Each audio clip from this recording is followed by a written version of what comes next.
Hey, what's up guys, it's DisturbedGaming. I'm going to be showing you guys the best build in terms of DPS for patch 1.6. Keep in mind though that I am on the PTS and this is definitely subject to change. Some pieces could get nerfed, some pieces could get buffed, and then the meta could change based on that. But this is just what I'm running currently. The reason I'm making this video is because a lot of people don't really know what to farm for, and when I'm streaming people are constantly asking what my build is. So I thought better to just prematurely make the video so people can start farming up stuff. Even if it does end up getting nerfed, it's still better safe than sorry. So I just decided I would make this video to help you guys out and, you know, cash in on some easy views. I'm just kidding, probably won't get a lot of views, but still, thought it would be a fun video to make. By the way, if you're looking for gameplay, I'm going to upload gameplay tomorrow. I have to actually get it from a stream VOD. Me and Wiz were playing, and I got a 28 kill game using this build, and I used the build rather effectively, so I think I'll upload that gameplay. So if you want to see how the build actually plays out, you can see that tomorrow, or you can just watch some of my stream VODs on YouTube or on Twitch. But yeah, keep in mind though, just as a reminder, I am going to be still offering farming services, so if you'd like to just have me farm for you, if you're busy with work or whatever the case may be, and you want me to help you get beefed out so that you're ready in 1.6, feel free to email me at disturbedmods@gmail.com. Link to my email will be in the description. But yeah, let's get right into it. Like I said, a lot of things are going to change in 1.6, and this build could end up changing, but this is just the way that I have it right now, and I am going to go over everything individually because a lot of roles could end up changing because some things might be bugged right now and stuff. But as long as you get some of the fundamental pieces down and you actually listen to what I say, then I think you'll be alright. So one thing major that I want to note is that I'm in the underground right now, and the reason for that is that this is scaling for last stand. This build is going to be specifically for last stand. It'll probably work okay in the dark zone, but it's meant for last stand. The reason for this is because a lot of the roles that you're going to be going for, such as enemy armor damage, is going to work better in last stand as opposed to in the dark zone, because in the dark zone you have 30% armor, but in last stand it scales up and it does like a gear normalization thing and it goes up to 70%. They say right now that they're just testing this. I don't know if this is actually going to go live or not, so do keep that in mind. But yeah, that's why my toughness is insanely high, and that's why my firearms and everything is going to look max rolled and all that stuff. So first off, the build that I'm running right now is a high-end build. I'll go into each of the individual high-ends and what they're good for in a minute here, but the reason I'm doing this is because Alpha Bridge got, in essence, nerfed, so it's not going to be providing nearly as much damage or utility as this build would. So this basically puts this build up to the top here, because you get a lot of these pieces just overall give you a lot more survivability and just work better pretty much. So that's why a high-end build is going to be best right now. Of course, there is a bunch of people running around with Historian and stuff, and in technicality that's probably better but it's broken. It's probably going to get fixed. So yeah, let's delve into the individual pieces and why I'm running them. So for the chest piece, I could go for Barrett, but the reason I'm not doing this is because I don't need the 10% armor anymore, because in last stand everybody gets max armor mitigation. But if they end up changing that, I'd probably switch back to Barrett. But right now I'm running Rapid Chest because it decreases the cooldown on my heal, and you'll see later with a lot of the skill haste that I'm stacking and whatnot, this makes it to where my heal comes back really fast. So Rapid is awesome, but also if I'm running with like a healer, a dedicated healer on my team, I like to use Vigorous too, so that I get a full overheal every time they heal me, so that's really nice as well. But Rapid is awesome, so I definitely recommend saving up a Rapid chest, a Vigorous chest, and a Barrett chest based on what they end up doing. For the mask, I'm using Tenacious. A lot of people don't use Tenacious. I don't really know why. I've usually always been the only person really running Tenacious. In 1.4 I ran it, in 1.5 I ran it, and in 1.5 I'm still pretty much the only person running it, and I like to use it a certain way with my build, because I use Adrenaline and then I kind of pop it like halfway into a fight so that it doesn't give me instant heal, but it ends up giving me more sustain than a combat or critical save would when I use Adrenaline, because it gives me more of a heal, and then that allows me to get the extra damage buff from Tenacious more earlier in the fight. Sorry, that was Skype right there. It allows me to get more damage earlier on in the fight, which is really helpful. But alternatively to Tenacious, you can be like Wids and you can run Refresh just for more overall tankiness, which is still great. I just like Tenacious because it gives more damage. You could also run Pharaoh's Mask, but I don't really think that that worrying about burn is that big of a deal right now, because you can go for burn resistance on all your gear, which I'll delve into more later. For the Kneepads, you're going to be going for Shortbow. Shortbow is absolutely insane. You just chuck a nade at somebody and it blows them up and does a shitload of damage. So Shortbow is awesome. For the backpack, I go for Specialized just for the skill power. Basically, there's nothing else better to go for, and Specialized is awesome because it makes your heal significantly more powerful, so that's great. For the gloves, going to be going for Skull MC gloves because of the damage, so try to get these. It's really hard to get Skull MC gloves and And shortbow Kneepads, if you want to know how to farm these, you can get shortbow Kneepads from farming Madison Field Hospital. It drops from the boss, and you can get Skull and Sea Gloves from farming random bosses throughout the open world in the light zone. So yeah, Skull and Sea Gloves are awesome. This is one of the main reasons that Alpha Bridge can't compare with it, or compete with it, mind you, is because it's 16% damage, which is more than Alpha Bridge can get you, so that's insane. And then for the holster, I'm using Nimble, which is actually really, really good right now. Me and Wids utilize it rather well. We just go to cover when we're in the middle of combat and we're about to die, and we get a lot of extra health back, and it sometimes even revives us, which is crazy. So that's pretty much the build that you're going to be going for. Now I'm just going to go into individual roles and gear talents and all that good stuff. So first off, for the gun, I'm using an LVOAC. The reason for this is because it's still the same, but it actually is better because enemy armor damage is better now because there is more armor in Last Stand. So the more armor that the enemy has, the more enemy armor damage that you're going, or the more the enemy armor damage will benefit you. So this is pretty much insane having an LVOAC mixed with this. I mean, they didn't make any changes to LMGs, SMGs, anything like that. So LVOA and the FAMAS is still going to probably be the best gun that you can go for in the entire game. In terms of talent roles, I went for Unforgiving. I think that this is really great. Some people seem to disagree with me on Unforgiving being as good as it is, but I think that it's awesome because I'm not ever at full health, and I'm constantly at below health and fighting people when I'm in like my third segment and stuff. It gives me a lot of extra damage, and there really isn't any other talent that's great to go for. And I'm also keeping my firearms really low because firearm scaling is crap in this patch. So all you need is around like 4,000 firearms, and then that's when firearm starts to scale really badly. And then if you just pump the rest into stamina, you'll pretty much always be winning trades with people. So that's why I have it set up like that. And I still get all my weapon talents, as you can see. And then I have, that's one of the reasons that I don't run Brutal instead of Unforgiving or something. I wouldn't do it anyways, but I don't do that because Brutal requires 4,700 firearms, which is just way too much for me. And if I were to stack into that, I just wouldn't get it, and I'd have to sacrifice stamina, which I don't really want to do. Next talent that I'm running is Destructive.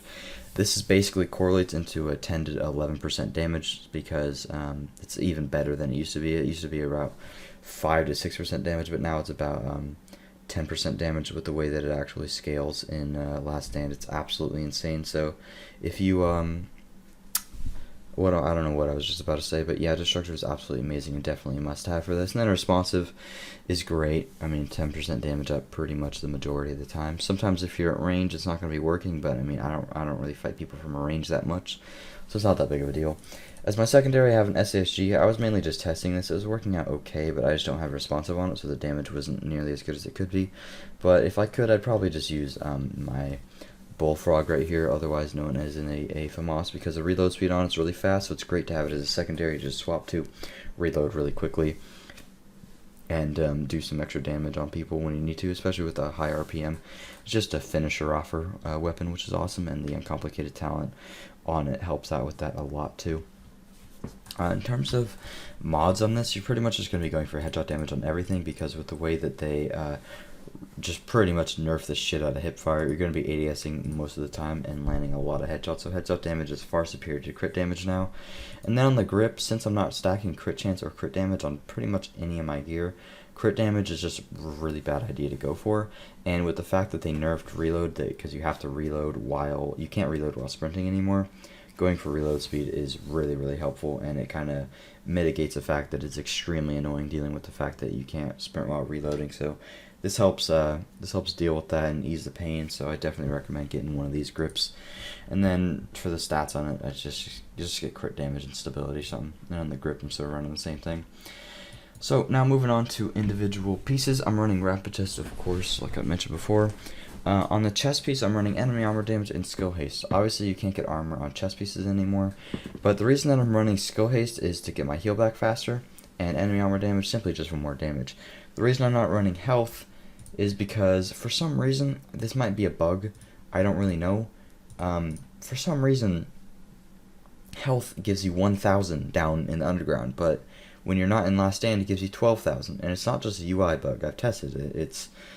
It's literally, it gives you 1,000 health, which is nothing. That's like, a fraction of one bullet. It doesn't really matter. But do keep in mind, don't roll any of your rapid pieces or anything like that yet. If you get a rapid chest, just throw it in your stash and don't touch it, because for all we know, that health thing could just be a bug, and then health will end up being better than enemy armor damage would be, for instance. So, yeah, but I'm running enemy armor damage just for extra damage, and because there really isn't anything else better to put here. I could put exotic damage resilience, but I mean, I hope the Seeker Mind thing blows over, so I'm just gonna deal with that. On the mask, same problem. I was gonna run skill power here, but as you can see, do I have one with skill power? Yeah, 989 skill power. Come on, dude, 900 skill power does absolutely nothing, when I could go for 7.5% enemy armor damage, which is a lot of damage. Also, I went for burn resistance, and now that burn resistance is now analog as opposed to binary, you get it. What am I saying? You get it. It's way more effective, because there isn't just a chance of a yes or no chance of me getting on burn. It's just I always get burned, but it goes away super fast. So getting a lot of burn resistance is awesome. And there really isn't anything better that you can go for on a mask, because crit chance is not going to give you as much as enemy armor damage would. And then on my short bow knee pads, I have health on them right now because I just was too lazy to go open a bunch of more caches, and I wanted to have shock burn on these. I do want bleed as well, but is what it is. But I couldn't get one with shock and burn and what I wanted on it. But instead of health, I'd probably go for either exotic damage resilience or enemy armor damage. Enemy armor damage, though, unfortunately, on short bow knee pads is only I forget what it is. I could actually wear these because it has burn. It just doesn't have shock resistance. But yeah, it probably would have been better for me to roll these and then just roll off the skill power and go for exotic damage resilience, because 1000 skill power does nothing. Neither does 1000 health. And then you could also get exotic damage resilience on this, which would be nice for me to use that and mitigate some of the historian damage. I could also do it with on my chest piece too, but I don't know if it really would be worth it to do that. But could also go for enemy armor damage and just do a little bit more damage. But yeah, and then on the backpack, I have health. Oh, yeah, also try to get burn resistance on the knee pads there, as that's really helpful. On the backpack, I have health because, quite honestly, there's nothing better to go for. There's skill power, and there's 2.5% stability, and there's crit damage. All those are pretty much useless. I'd probably rather go for crit damage, but my crit chance is so low that it doesn't matter anyways, and I was too lazy to... I didn't even have another specialized backpack, so it's like, whatever, I'll just keep the health. Like, it's really not making that big of a deal. I think I actually... Yeah, I'm not even wearing the right specialized backpack. I'm supposed to be wearing this one, because this one has a burn resistance on it. I actually could have rolled that one. I'm a stupid idiot. I should have been using this one, and I could have rolled it for crit damage or something. Alright, so yeah, you probably want to use this for the burn resistance. Just make sure to get that. On the gloves, I have enemy armor damage. Wow, I didn't even notice that assault rifle damage is nerfed too. Shit. I need to change that to crit chance. I literally just noticed that. Damn it, dude.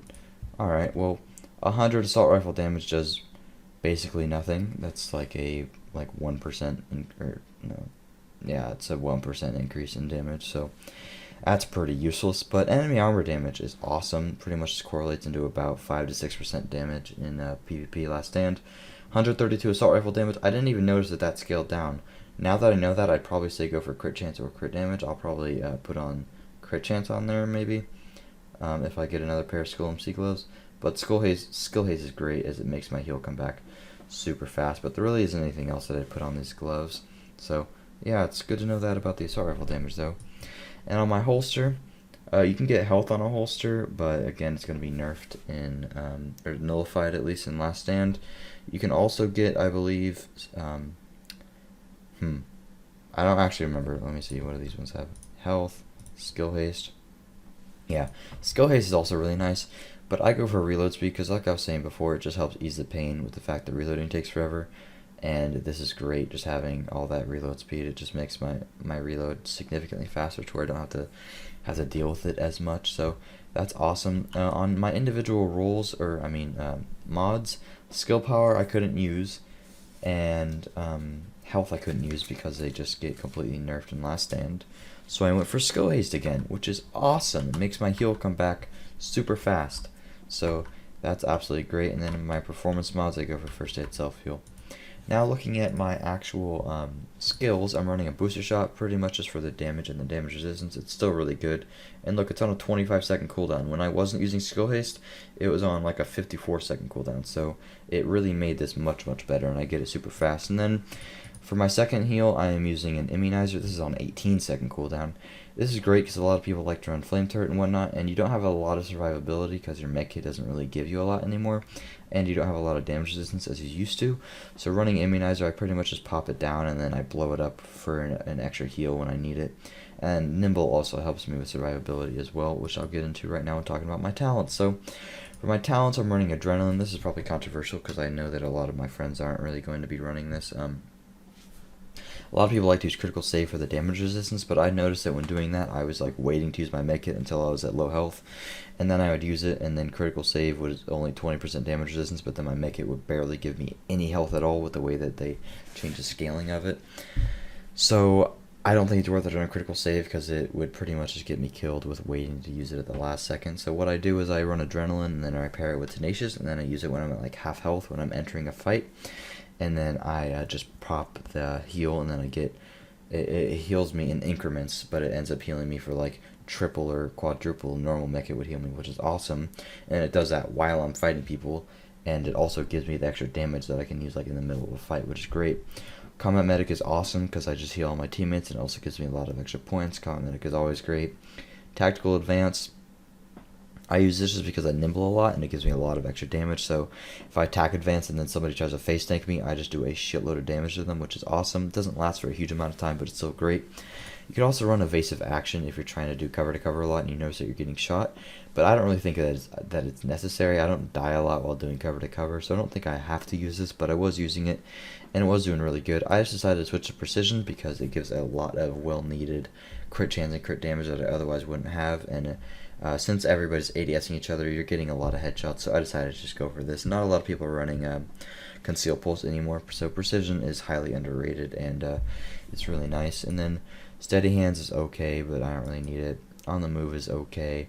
One is No would be okay, because everybody's ADSing each other. But yeah, I mean, that's pretty much it for the build. Just try to get some of the pieces that are outlined here, and you should be good to go. Again, if you want to talk to me about my farming services, email me at disturbedgaming@gmail.com. But yeah, that's pretty much going to be it. Thank you guys so much for watching. If you enjoyed, please make sure to drop a like, and keep in mind that I am going to be uploading some PvP gameplay tomorrow. So yeah, thanks for watching. I'll see you guys later. Peace out.